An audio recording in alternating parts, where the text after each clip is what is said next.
apparently a lot of Malaysians don't agree with you because they obviously feel that your actions are wrong. Because a lot of comments say that you're an instigator, you're creating a lot of havoc unnecessarily. After 15 years, after 15 years, I can proudly say that at least 51% of the Malaysian, if not more, identify with us and identify with my agenda of change. And in fact, there will probably be more than that.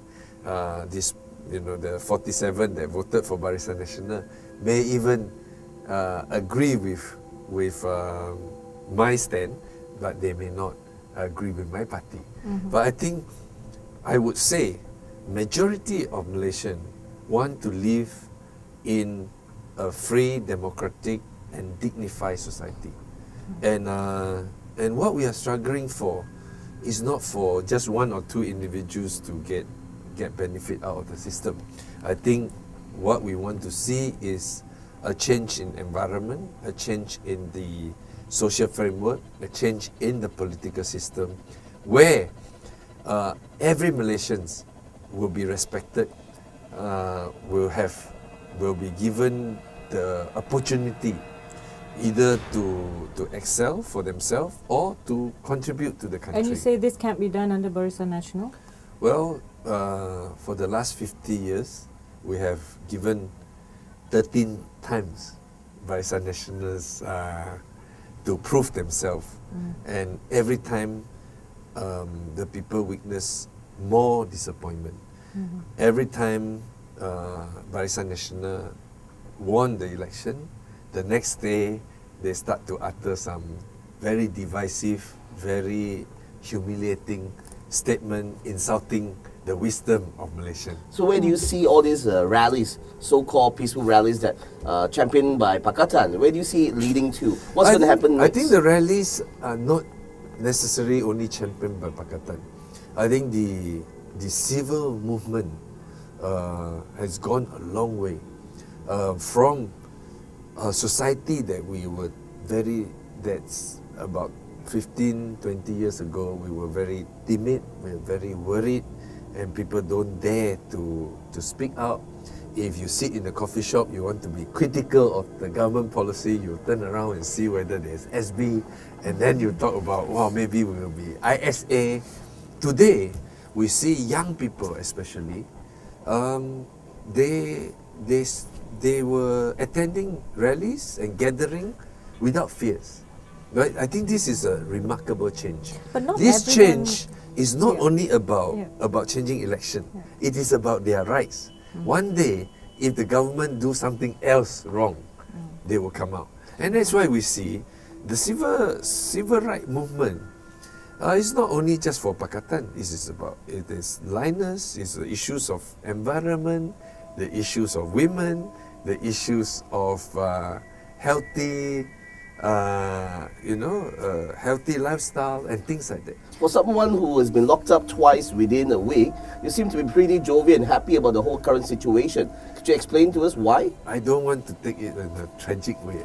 I agree with you, because I think Malaysia is moving in the right direction in the sense that the people are a lot more confident now.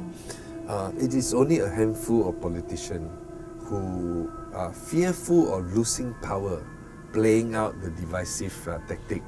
And majority of the people are pretty confident that the future will be better if we value our rights. So I think there's no reason for me to retreat, and there's no reason for me to regret. Do you think these rallies may cause a riot like what we saw on May 13th? I think rally for the last 5 years have given people hope, and we also seen that true solidarity in the society emerge. You know, even during the repressive days when Bersih was on the street, people are facing tear gas, shooting with acid water and water cannon, and police were beating up people on the street. We see multiracial society, young men and women from Malay, Indian, and Chinese. They were sharing their salt, they're sharing towel, they're sharing what's it called, legal advice, and they're helping each other. This is a real true Malaysian spirit. And you look at Kelana Jaya, look at then all the blackout rallies, blackout 505 rallies. We see the Malay, Indian, Chinese sitting side by side. They, you know, they share a common vision for this country, and this is something that that we have been longing for. Who is this mastermind that you're thinking is this creating this whole divisive mechanism that's creating Malaysians to be? I think I mean, that it may not be by a grand design, but I think we started with a mistake, because to have to frame our politics into racialist party, where only a certain party represent the Chinese interest, certain party represent the Malay interest, and Indian interest, etc., etc. Today is no longer relevant. The consciousness as us as one people should take precedence. So is PAS relevant then, if you say that, and that's one of your parties? Well, I think PAS has emerged from a religious-centric party into taking the religious value in a universal sense. Correct, but then you just mentioned that racial parties are not relevant anymore, and PAS is still very predominant. That's why PAS, although it's predominant Malay, is just because Malaysian social reality that there's a lot of Malay who are Muslim, but PAS nominate Chinese candidate, Christian. They put in Indian candidates in their last election. DAP, which is a predominant Chinese party, has shifted away from their usual Chinese outlook. They have Indians, not only Indian traditionally, now they have Malay who won on DAP tickets. Just as much as Barisan Nasional is trying to become a one-party system. Single party. Yeah. Is there such a possibility with Pakatan? Pakatan consists of 3 multiracial parties. The difference between Pakatan is the ideology, which you see in any free society. And you have people who have differences in ideology or different stress on a certain aspect of the political philosophy. The difference between Barisan Nasional is Barisan Nasional consists of racial party, which carve out Malaysian interests according to race and according to political interests, as if that is coincide with ethnic interests. So this is something quite wrong, and it doesn't fit into the modern society. So they want to make it a single party system, but there are also voices in there who are saying it is not possible now. It is not possible. I don't think Barisan Nasional will go for one single party. I don't think MCA is ready for it. I don't think UMNO or MIC is ready for it. So to change like that is almost impossible. So that's a plus point for Pakatan Pact then?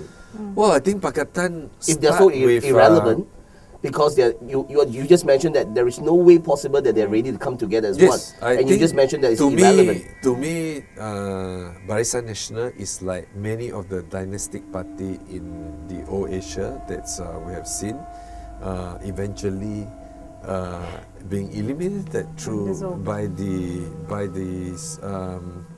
the populace wishes. Is that why you're so confident that your Pakatan government will be definitely forming the next government? I think whichever... Is the march still on to Putrajaya?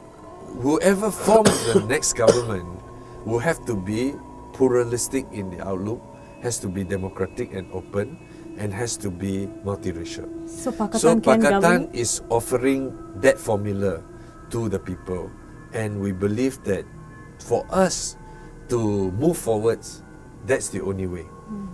So Pakatan I'm confident that because a lot of people are still questioning your credibility. Pakatan Well, and the fact there's a lot of factions and infighting in the party as well. I mean, to be fair. I think to be fair, differences in opinion, it is always part and parcel of a society which is democratic.